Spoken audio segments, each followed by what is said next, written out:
Okay, so in the last class, we had started working on this particular problem, which actually helps us understand things like zero gravity that you may have seen astronauts kind of floating around when they're in their space station.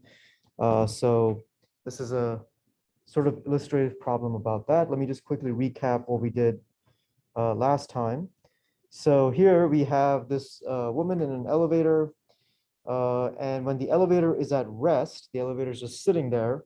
She has this spring scale to which she has attached a fish, and she's trying to basically weigh the fish. So the spring scale will kind of read off what is the weight of this fish.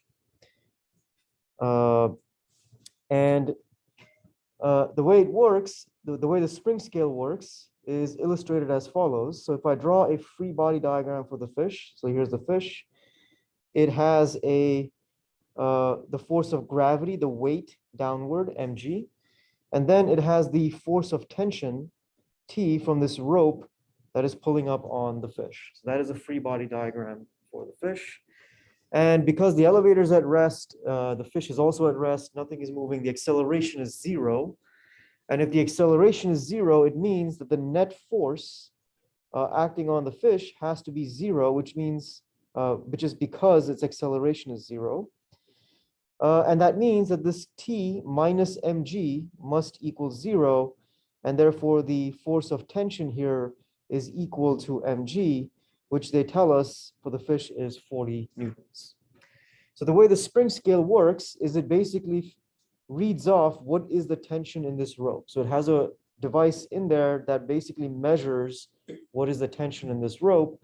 And if it measures the tension in the rope to be 40 newtons, then it reads off the weight of this fish as also 40 newtons. And in this situation where the elevator is at rest, that really is the true weight, because in this case, the tension in the rope really is equal to the weight mg. But things get a little interesting when the elevator is now accelerating. We did that last time. So now we say, let's imagine that the elevator is moving up with some acceleration of 2 meters per second squared. The free body diagram is still the same. There's a force of tension up on the fish, and then there's its weight, the force of gravity acting on it downward.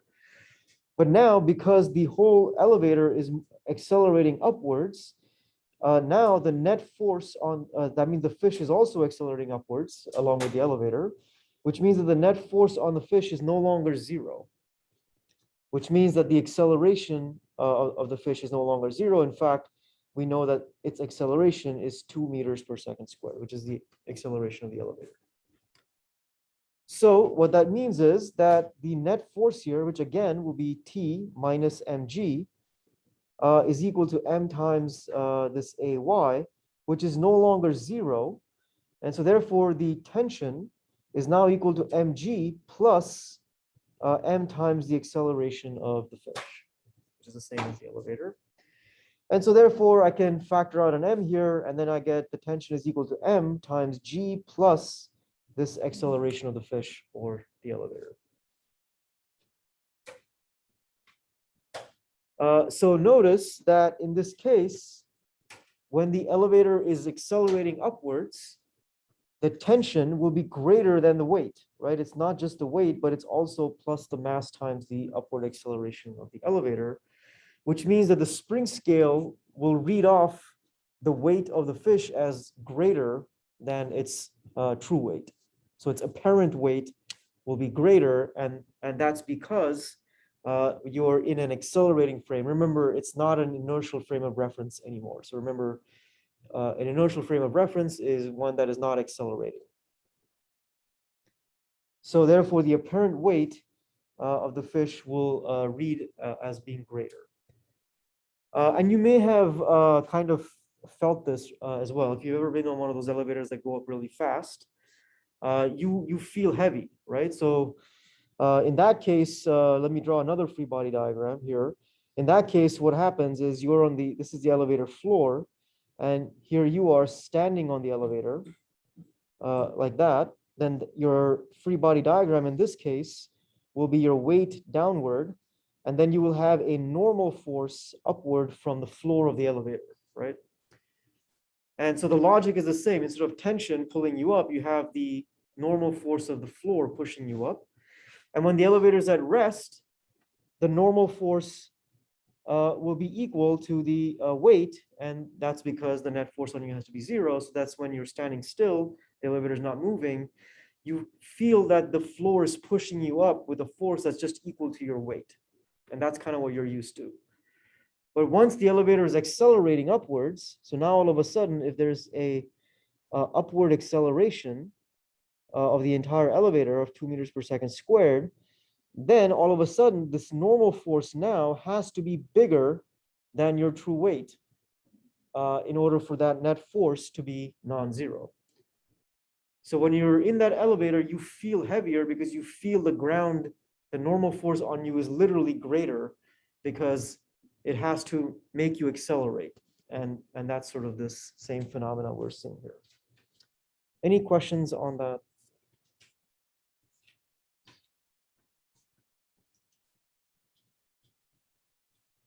Okay.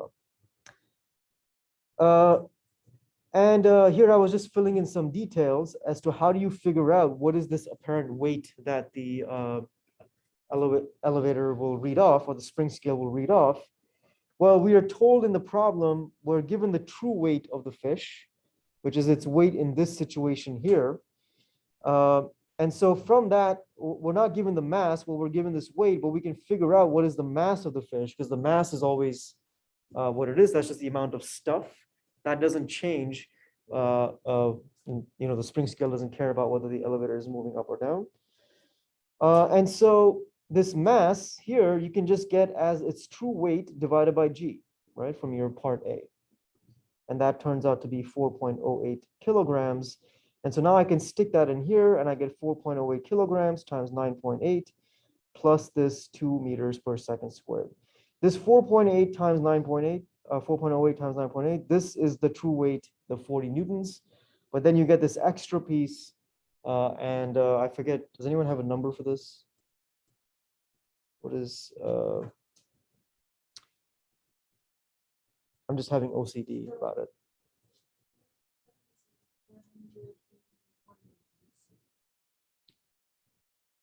Let's see, 480. It seems high. Yeah, I would think it's, because this times this is 40 newtons. 4 times 2 is about 8, so it's about 48 newtons, right? So yeah, it's 48 point something. I wonder if you missed a decimal somewhere. Did you put 980 instead of 9.8 or something?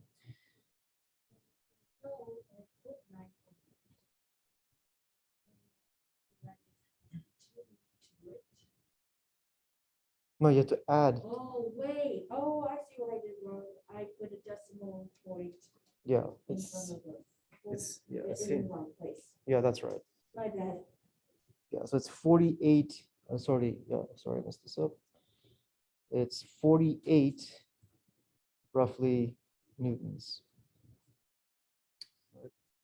Maybe there's something after the decimal. Any questions on that?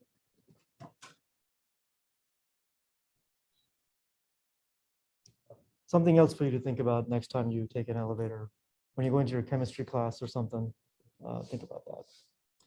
Although there, the acceleration is probably like 0.01 meters per second squared or something.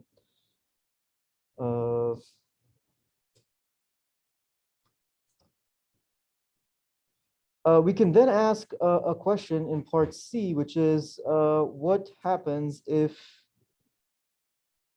what does the scale read? What does it read if it accelerates downward with 2 meters per second squared? So now let's look at that situation. Let's come to now the elevator accelerates downward with 2 meters per second squared. What is the apparent weight that the spring scale will read for the fish in this case? Well, not much changes in terms of the free body diagram. So again, this is say our positive y direction. There will still be the force of tension up. There will still be the weight down, mg. And again, the net force in the y direction, which is m times ay, is now again not zero because the elevator is accelerating downward. And we have chosen our positive direction upward. So a downward acceleration of 2 meters per second squared means that the ay here is actually minus 2 meters per second squared. That makes sense.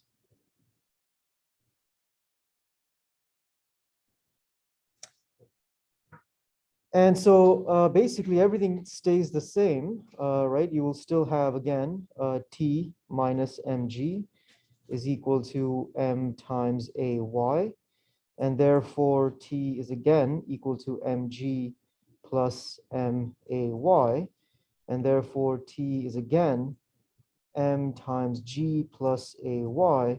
But now you see what's going to happen is that this is 4.08 kilograms times 9.80 meters per second squared, but now it'll be minus 2 meters per second squared. Because now the acceleration is downward in the negative y direction. Any questions on that?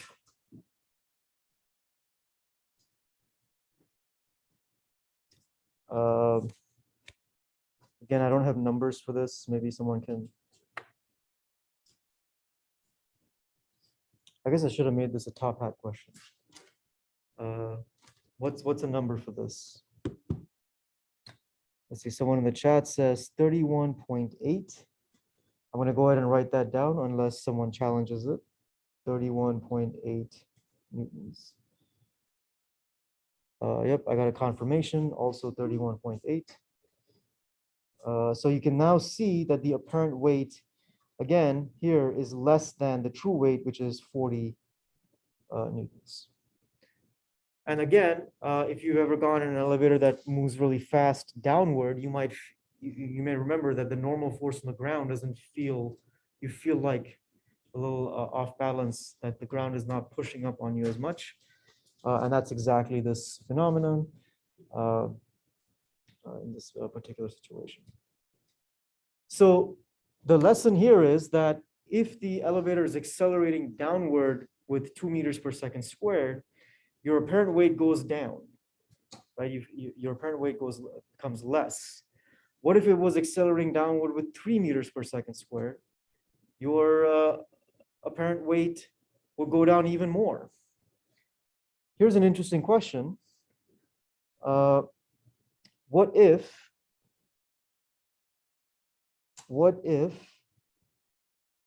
the elevator cable is cut and the elevator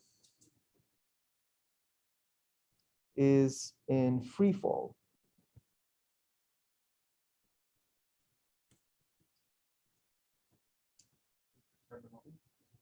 Say it again.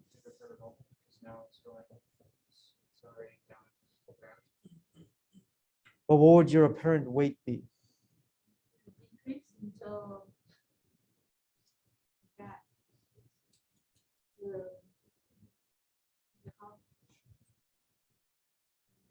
Well, yeah, let's do it in two ways. First, let's throw out the physics and just try to use our intuition. If you are in the elevator, you would feel weightless, right? You would just be like, you're falling with the elevator. The ground is not really pushing up on you. Yes, someone typed in the chat, weightless. You would feel weightless. The ground is just not pushing up on you at all because let's do the free body diagram of the person on the ground again.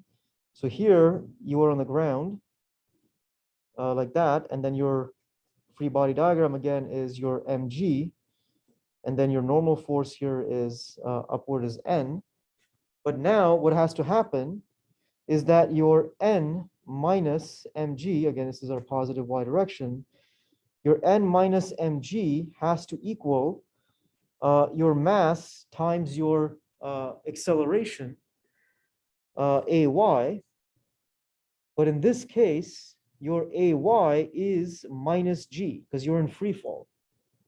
You're going along with the elevator at 9.8 meters per second squared downward, and that is exactly minus g, minus 9.8. Does that make sense?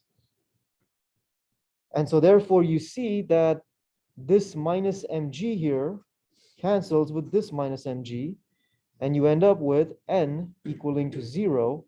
That is, you don't feel like the ground is pushing up on you at all. And then coming to the, so this is the person situation. Let's come back to the fish situation. Here again, I would have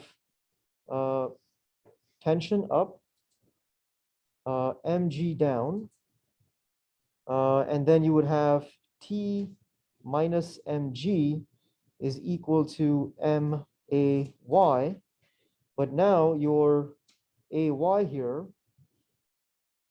is minus G, or minus 9.80 meters per second squared. This is again your positive Y. So when the elevator cable is cut, the elevator is in free fall, everything is just with 9.8 meters per second squared downward. And so therefore you get that T is equal to mg plus MAY, which is nothing more than mg minus mg, which is 0. Therefore, the fish will have an apparent weight of 0 in free fall. Any questions on that? And that's actually what happens with astronauts in space. It's a little, we haven't talked about circular motion yet as much, but the spaceship is kind of going around in a circle around the Earth. But really what's happening is that it's falling. It's basically falling. This is kind of an interesting conceptual thing to think about. The way you can think about the spaceship going around the Earth is as follows. If I take some object and I throw it, what's going to happen? It's going to go off in some projectile motion and then hit the ground. If I then throw it with a little bit more speed, it will go a bit further before hitting the ground. And if I throw it with even more speed, it will travel even further before hitting the ground. And you can think of the spaceship as being chucked with enough speed that it's trying to hit the ground, but it never does. And it just keeps going all the way around the Earth. But they really are in free fall. But you've chucked it with enough tangential speed that they're able to just go all the way around the Earth. And we'll talk about circular motion a little bit later. But that's basically what is happening, is that the spaceship is falling, and they're also falling along with the spaceship, and that's why they're weightless inside there, yeah. What if you had like 0 velocity in space, and you were just staying still at one point in space? You would still feel weightless. You would, but then you would be in this situation where in that case, your spaceship will be falling straight towards the Earth, as opposed to falling along this trajectory where you've chucked it with some speed.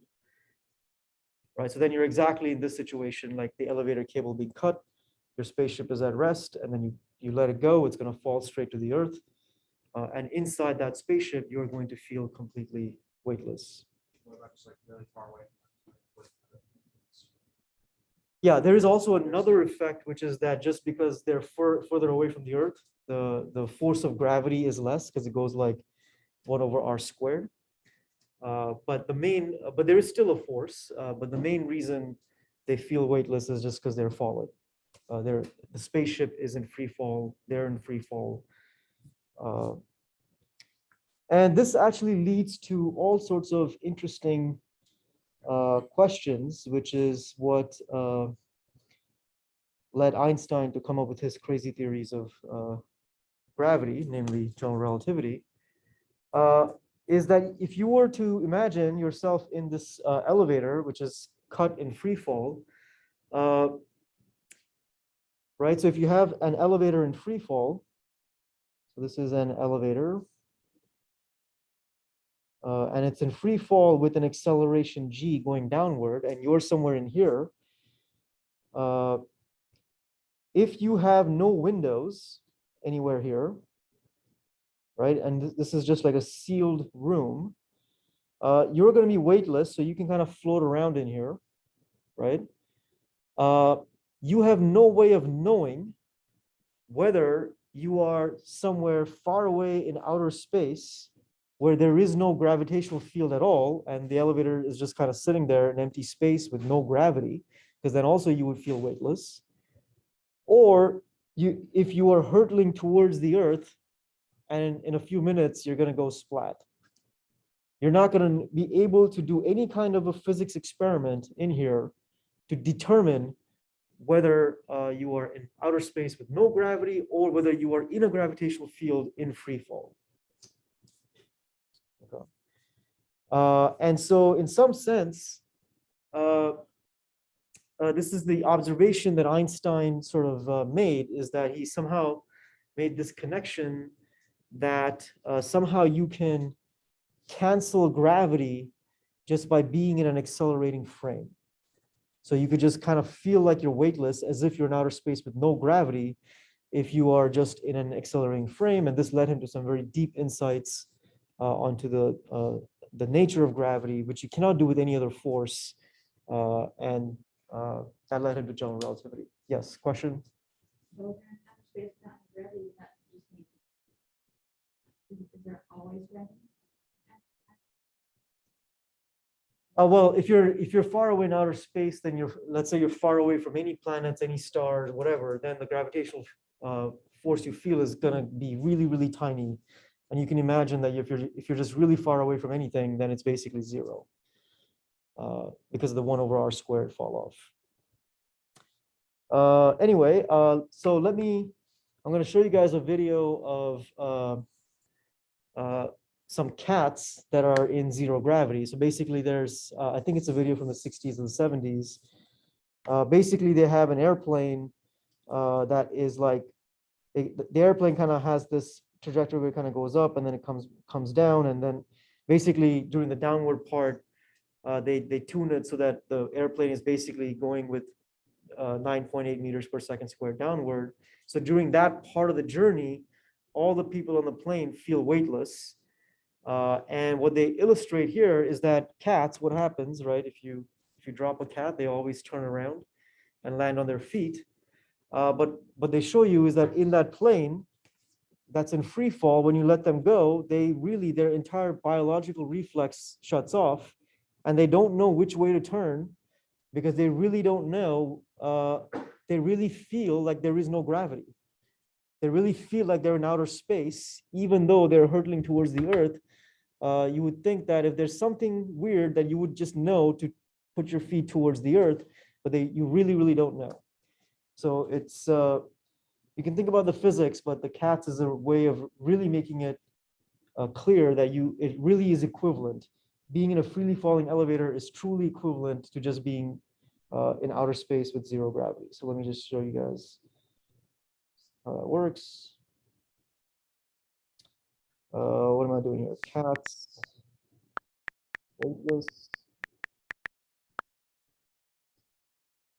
Okay.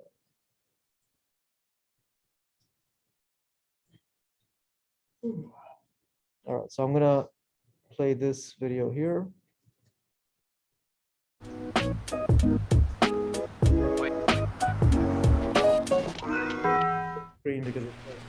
In these experiments, you can see the disorientation resulting when an animal is suddenly placed in a weightless state. Cats, when dropped under normal conditions, will invariably rotate their bodies longitudinally in midair and land on their feet. This automatic reflex action is almost completely lost under weightlessness.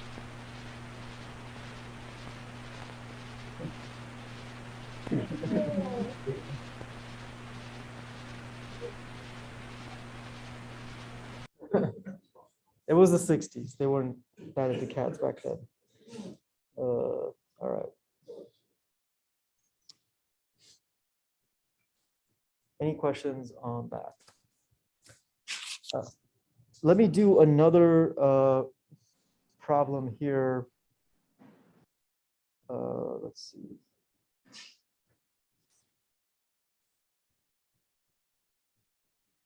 One that involves pulleys.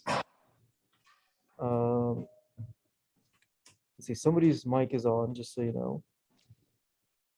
Let me, what do I do? Mute all.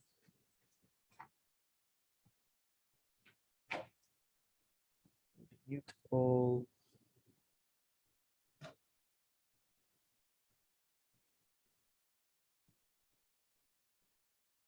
Okay. So this might be a WebAssign type question. So I'll just kind of go over it real quick. So here, this is a classic sort of a pulley problem where you are, there's two objects of mass M1 and M2, and they're connected by this rope that goes over a frictionless pulley. So this rope here can kind of slide along this circle with zero friction. Okay. And if you were to, and again, here we assume that M2 is greater than M1. So we assume that this mass M2 is bigger than M1.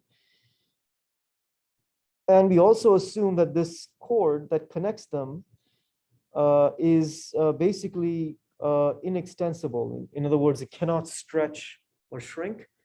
So that means that this length of the string is always fixed. What does that mean? It means basically that the two objects, their motion is going to be correlated. When one goes down, the other has to go up because the string has to be of the same length. Right? And if you were to just let go of the system, intuitively, we know that if M2 is heavier, then what's going to happen is M2 is going to fall down and M1 is going to fall up. Right? That's intuitively what we know. And now we will see that by applying free body diagrams and Newton's laws of motion. So both the cord and the pulley have negligible mass, and find the magnitude of the acceleration of the system and the tension in the cord. So they want us to find what is the tension in this rope, okay, and what is the acceleration of these two objects. And of course, notice that the acceleration here of A1 will be the same in magnitude as the acceleration of A2 because they have to move together, right?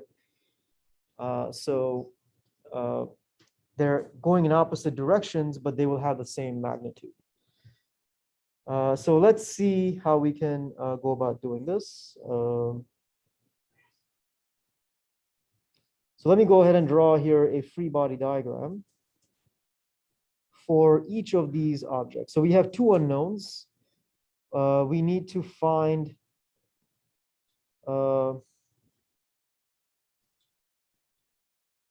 let me say it this way. We need to find here the tension in the rope, and we need to find the acceleration A, which is like the magnitude of A1, and that has to be the same as the magnitude of A2 because they're connected by an inextensible cord. Any questions on that? So those are our two unknowns. So we need two equations.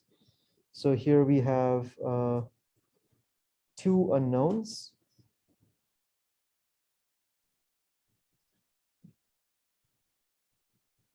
And so the two equations are, let me go ahead and draw a free body diagram here for M1. And anyone want to say what are the forces that I would draw here? Gravity. So mg down.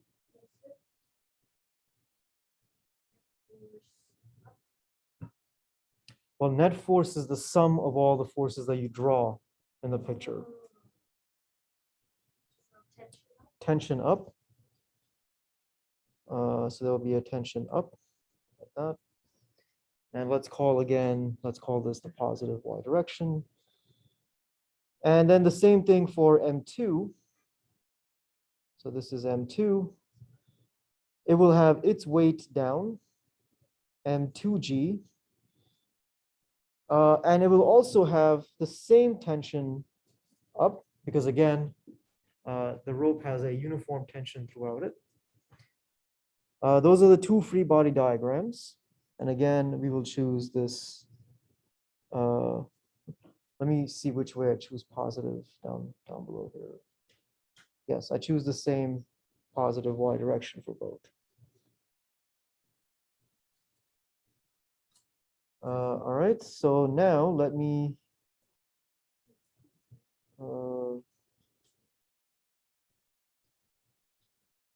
now go ahead and apply Newton's second law.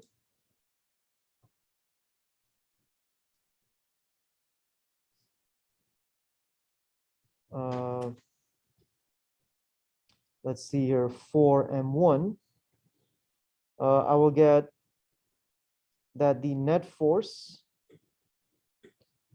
in the y direction has to equal M1 times its acceleration AY. And we know from our intuition that the M1 is going to be going upwards, so it'll have positive acceleration. If we guessed wrong about that, then in the end, we would just find that we would get the negative answer. So what I'm going to go ahead here and just say that this is the same as M1 times A. Right? A is the magnitude of A1. Because AY here is positive, I'm going to take the positive magnitude, which is just A. Is that part clear to everyone? And so therefore, I will get, what is the net force here? So this net force is the sum of these forces. So that's going to be T minus M1G is equal to M1A. Let me go ahead and call this equation 1.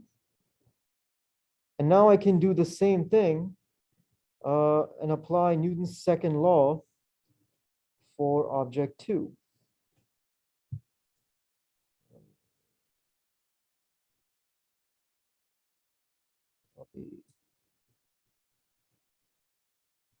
So now let's apply Newton's second law for object 2, M2. And again, the net force in the y direction will be M2 times AY. And in this case, M2 we know is going to be falling in the downward direction. And so therefore its acceleration will be negative, right? Because its acceleration will be pointing downward. And so the AY here will have the same magnitude as the AY here, but the opposite sign. So this will be minus M2 times A. Is that clear to everyone? Any questions on that? Because this is an important conceptual point, that the acceleration for M1, the AY was plus A, the acceleration for M2, the AY was minus A. So maybe I should write that over here. So here the AY was plus A, and here the AY is minus A. And so now I can go ahead and look at my free body diagram here to look at the net force, which is T minus M2G. So I'll get here T minus M2G is equal to minus M2A. And so this is my second equation. So now you see I have these two equations and I have two unknowns, the tension and the magnitude of the acceleration. Any questions on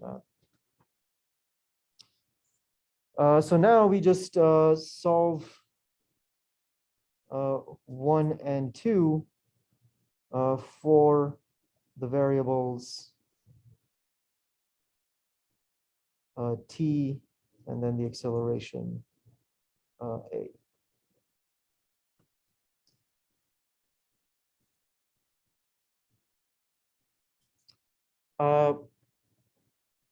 Let me just kind of go through it just so that I remind you about solving for two variables from two equations. There's some clever tricks you can use here. I see that there's a tension here and here, so I could do like, I could subtract equation 1 from 2 and the t will go away, and then I just solve for a, right? You guys know what I'm talking about. But let me do it in a more careful way, just so that you see the logic. So what I will do is I will first solve for t in terms of a using 1. So what I'll do is I'll eliminate this tension variable by writing it in terms of the a variable, and there I will get that tension is m1g plus m1a. So all I'm doing is taking this equation here, solving for the tension. I get an answer where the tension is now written in terms of this other variable a that we also need to find. Because that's the first thing you do in solving for two variables with two equations, is you solve for one variable in terms of the other variable. That gives you this equation 3. And then now that you have this, I can use 3 in 2. So in other words, now I can take this expression for the tension, use it in the other equation, and then that equation will only involve the a variable so that you can then solve for it. So if I do that, so I take this expression for t here and I plug that in here, and I will get m1g plus m1a minus m2g is equal to minus m2a. And so now I can solve for the variable a. So notice that only the variable a now appears. Everything else are constants that are given to you. So I can go ahead and here and solve for a. And how do I do that? I will just bring all the terms that involve a to the left side. So then I'll have here m1 plus m2a, just grouping this term and this term, bringing them all to the left. And then I'll move these two terms to the right. And so then I'll get here that is m2g minus m1g. And then I can solve for a, divide both sides by m1 plus m2, and I'll get that a is the same. I can factor out this g here, and it'll be m2 minus m1 divided by m1 plus m2 times g. So that right there is your answer for the acceleration that you got, which is your equation 4. Any questions on the math?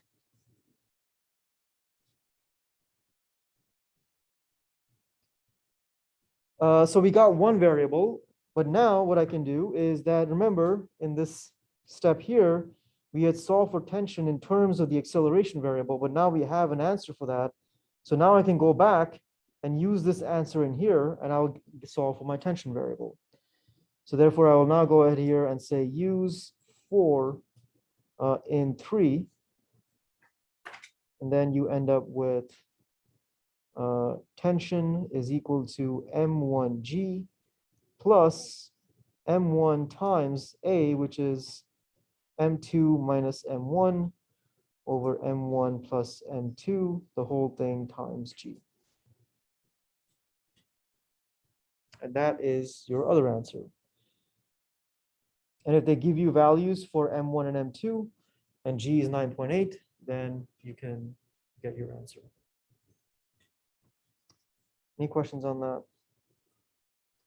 So again, just to summarize this procedure, when you have two equations and two unknowns, you take one of the equations, solve for one variable in terms of the other variable, that gives you equation 3. Then you take that expression for the tension variable in terms of the acceleration variable and plug it into the other equation. Then you get an equation that only involves one variable. You've eliminated the tension variable. You solve for the acceleration, and once you get that answer, you put that back in here to get the tension. Did you have a question?